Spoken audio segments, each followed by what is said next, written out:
Mijn prikkelen gaat over kunst.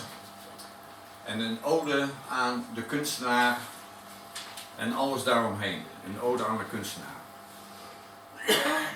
Magisch realisme, symbolisch realisme, neorealisme, surrealisme, minimalisme, modernisme, impressionisme, expressionisme, romantiek.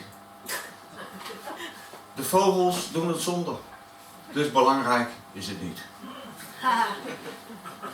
Kunst is beroeren en bezeren. Laat je tillen uit de zwaartekracht. Laat je drijven in een regenboog. Laat je prikken in je zintuigen. Als het alle dagen regent, is het nooit slecht weer. Als je geen muziek maakt, raak je nooit de snaar. Dat is de eenzaamheid van hetzelfde. Dank aan de diepte van de kunstenaar. Ach, kinderen van het licht. Ach, kinderen van de kleuren, laat je zien, schil je waarheid bloot. De werkelijkheid is van ons allen. De waarheid is alleen van jezelf. Daar waar waarheid de werkelijkheid raakt, begint de verlichting.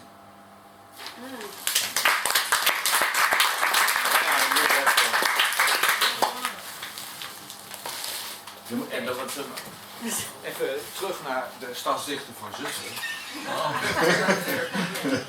Want hij vertelde, althans de eerste die vertelde, dat het gaat om een gedicht in een verhalenboekje of een verhaal in een gedichtenboekje. Ik heb nu een verhaaltje in een gedichtbundeltje. Het is het jaar van Van Gogh. Mijn grote held. 1990. En waarom 1990? Omdat hij 100 jaar was overleden. En er staat hier en daar een zin in van Vincent van Gogh. Rood is lust. Oranje is feest. Geel is doen. Groen is zaad. Blauw is vrouw. Paars is God. Ik schilder niet. Ik verzoen contrasten. Ik schilder geen kathedralen. Ik schilder ogen. Ik zie de dingen niet zoals ze zijn. Ik zie de dingen zoals ze voelen. Ik schilder geen werkelijkheid. Ik schilder waarheid. Ik tril in liefde voor de kleuren. En als zij zeggen dat het doek te snel geschilderd is, zeg dan dat ze te snel hebben gekeken. Dus, het is 1990. 100 jaar geleden schoot Vincent zich uit de tijd. Het is het Van Gogh-jaar. Het Van Gogh Museum in Amsterdam trechtert honderdduizenden die stuiterend met files aan de poort staan. Er is geen doorkomen aan. Dus, ik fiets naar zijn graf.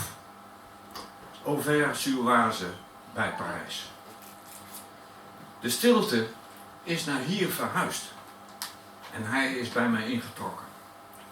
Hier is niemand, ja ik, maar verder niemand. Vincent waagt over een kerkhof in klederdracht.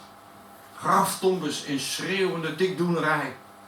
Maar er is één enkel boerengraf met op een argeloos steentje: Ici repose Vincent van Gogh. Over het graf ademt de eenvoud van klimop dat aan klimmen nooit toekwam.